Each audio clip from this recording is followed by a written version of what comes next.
Bago kami umalis mula dito sa cabin ay lumabas muna ako sa terrace at pinagmasdan ko ang paligid at gusto nating makalanghap ng sariwang hangin at madama ang mainit na sikat ng araw na dadampi sa ating balat.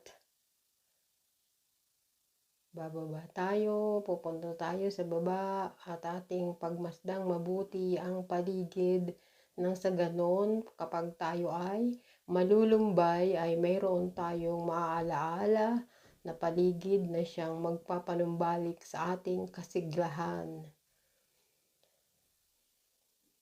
Ayan ang paligid. Mataas na sikat ng araw, mainit-init, nadadampi sa ating balat. At ito pa, uupo lang ako ng kaunti para mapagmasdan ang sikat ng araw na tumataas at ang paligid upang matandaan ko. Ayan ang paligid ng lake na kalma ang agos ng tubig hanggang sa dulo ay siyang makakapagpaalaala sa atin kapag tayo ay medyo malulumbay.